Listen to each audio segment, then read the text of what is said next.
حضور سید عالم صلی اللہ علیہ وسلم نے ارشاد فرمایا، میرے آقا و مولا نے فرمایا 4 لوگ ایسے ہیں جو اللہ کے غضب میں صبح کرتے ہیں اور اللہ کے غضب میں شام کرتے ہیں۔ صحابہ نے پوچھا یا رسول اللہ وہ 4 کون سے ہیں؟ میرے آقا و مولا صلی اللہ علیہ وسلم نے فرمایا ایک تو وہ مرد ہے جو عورتوں جیسی مشابہت اختیار کرے، اور ایک وہ عورت ہے جو مردوں جیسی مشابہت اختیار کرے۔ تو وہ اللہ کے غضب میں صبح بھی کرتے ہیں اور اللہ کی ناراضگی میں شام کرتے ہیں۔ اور میرے آقا و مولا صلی اللہ علیہ وسلم نے اپنی زبان مبارکہ سے لعنت فرمائی ان مردوں پر بھی اور ان عورتوں پر بھی۔ میرے آقا و مولا صلی اللہ علیہ وسلم نے فرمایا المشتبہین من الرجال بالنساء، وہ مرد جو عورتوں جیسی صورت اختیار کرتے ہیں اور وہ عورتیں جو مردوں جیسی صورت اختیار کرتے ہیں، اللہ کی ان پر لعنت ہو۔ اب لعنت سے مراد کیا ہے جی؟ لعنت سے مراد یہ ہے کہ لغوی معنی اس کا یہ ہے کہ اللہ کی رحمت سے محروم ہو جانا، اور جو اللہ کی رحمت سے محروم ہو جائے وہ اللہ کے غضب کا مستحق ٹھہرتا ہے، اور جو اللہ کے غضب کا مستحق ٹھہرے وہ دنیا و آخرت میں برباد ہو جاتا ہے۔ یہ ہے لعنت کا معنی۔ اور میرے آقا و مولا صلی اللہ علیہ وسلم وہ زبان جس کو سب کن کی کنجی کہیں، اس کی نافذ حکومت پہ لاکھوں سلام۔ اب جس زبان سے ان کے اوپر لعنت ہوئی ہے وہ تو قیامت تک برستی رہے گی۔ اور لعنت سے مراد آپ کو بتا دیا کہ لعنت سے مراد وہ اللہ کی رحمت سے محروم ہو گئے، اور جس کو میرے آقا و مولا اللہ کی رحمت سے محروم کریں اسے رب کی رحمت دلوانے والا اور کون ہوگا؟ اس کو قیامت تک اللہ کی رحمت کوئی نہیں دلوا سکتا۔ اور جو اللہ کے غضب کا مستحق ٹھہر جائے میرے آقا و مولا صلی اللہ علیہ وسلم کی زبان مبارکہ سے، اسے اللہ کے غضب سے بچا کون سکتا ہے؟ عطائے عرب، جلائے کرب، فیوز عجب، بغیر طلب، یہ رحمت رب ہے کس کے سبب؟ بے رب جہاں تمہارے لیے۔ یہ اللہ کی رحمت ہے ہی حضور کے سبب، اور اللہ کی رحمت کا سب سے بڑا مظہر میرے آقا و مولا صلی اللہ علیہ وسلم کی ذات ہے۔ اب جو میرے آقا و مولا صلی اللہ علیہ وسلم کی زبان مبارکہ سے جن پر لعنت ہوئی ہے، اور وہ کام کر کے کوئی سمجھے میں مسلمان بچ جاؤں گا یا میرا دین بچ جائے گا یا میں اللہ کی رحمت پالوں گا، وہ کبھی بھی نہیں پا سکتا۔ اب رہی بات، پوری دنیا میں ایک ڈھونگ رچایا گیا۔ وہ سب سے پہلے حقوق نسواں پہ ڈھونگ رچایا گیا جی، عورتوں کے حقوق۔ پھر اس کے بعد رچایا گیا جی اقلیتوں کے حقوق۔ پھر اس کے بعد ٹرانسجنڈر کہہ رہے ہیں آج لوگ کہ جناب یہ بہت بڑا مسئلہ بن گیا ہوا ہے۔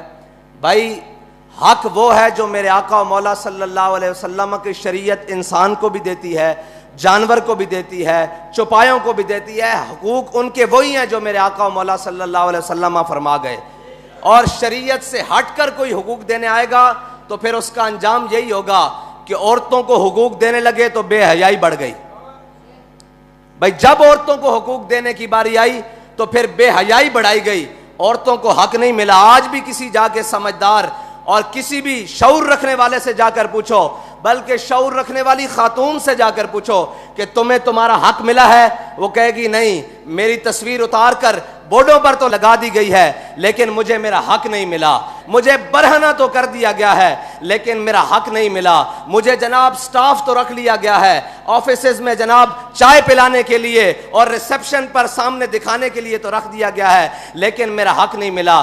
یاد رکھنا قیامت تک حق اسی کو ملے گا جو میرے آقا کا فرمان مانے گا، اور جو اس سے علاوہ حق ڈھونڈنے جائے گا پھر کے گلی گلی تباہ، ٹھوکریں سب کی کھائے کیوں، دل کو جو عقل دے خدا پھر تیری گلی سے جائے کیوں۔ حق وہی ہے جو میرے آقا و مولا صلی اللہ علیہ وسلم کے دین نے دیے، جو میرے آقا و مولا صلی اللہ علیہ وسلم کی شریعت نے دی۔ اب آ جائیں اقلیتوں کے حقوق پر۔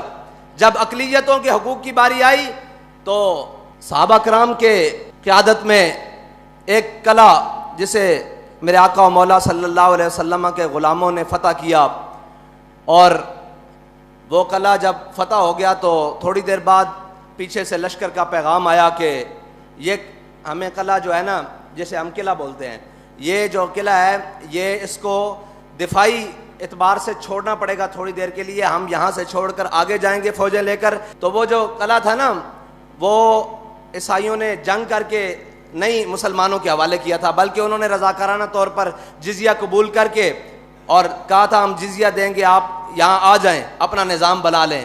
تو جب میرے آقا و مولا صلی اللہ علیہ وسلم کے غلاموں نے وہ قلعہ چھوڑنے کی بات کی نا تو انہوں نے کہا جی یہ آپ نے ہمیں پیسے دیے تھے، یہ سونا دیا تھا، یہ چاندی دیے تھے، یہ مال، یہ زر، یہ گھوڑے، یہ استبل، یہ محل، یہ سارا کچھ واپس لے لیں، ہم آپ کی حفاظت نہیں کر سکتے. ہم آگے جا رہے ہیں دشمنوں سے جنگ لڑنے کے لیے، واپس آئیں گے تو آپ سے بات ہوگی، تب تک کے لیے آپ اپنی امان میں رہیں ہماری امان سے نکل کر.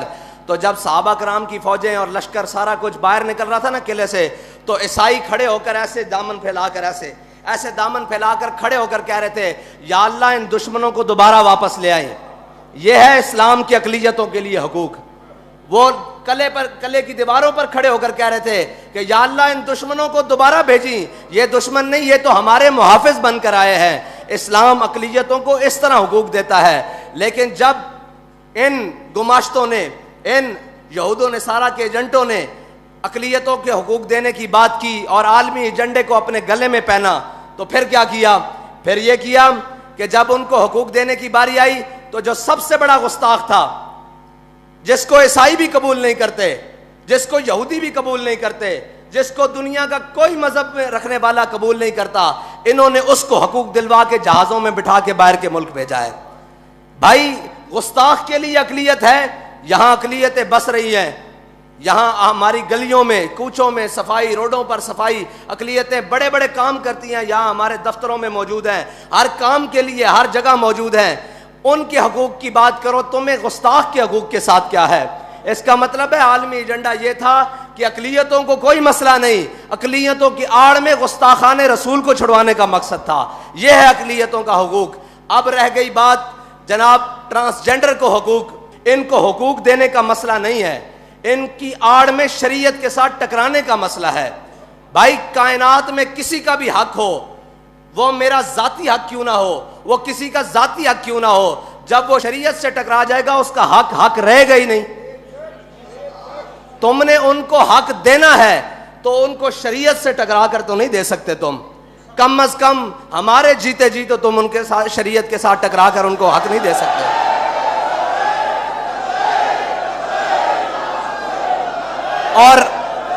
اور وہ حق رہا ہی نہیں جو شریعت سے ٹکرا جائے. اب تو وہ کفر بن گیا ہے جو شریعت سے ٹکرا کر ان کو حق دینے کی بات کرے. اور اس کفر کو جناب بات کرنے کی یا اس کفر کو نافذ کرنے کی بات کرے گا تو پھر اسلام کے سپاہی اس کے سامنے کھڑے ہو جائیں گے انشاءاللہ.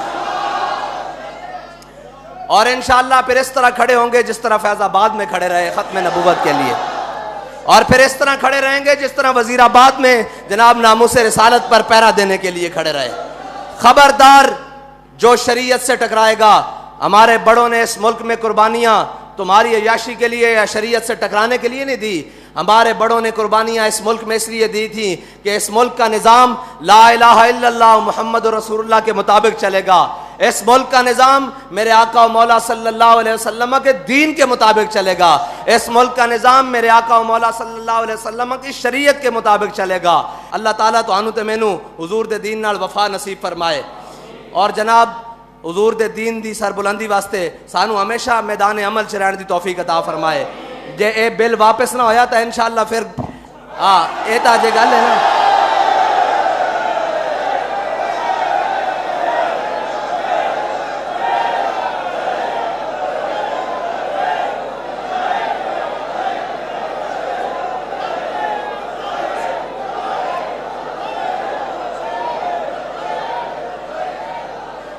تسی اس نو حقوق دینے دا اور بھی مطلب ہے شریعت نال ٹکرا کے دینے. شریعت نال ٹکران تو پہلے تو انو ساڑے نال ٹکرانا پے گا. جدو اسی مک گئے پھر تو جو مرضی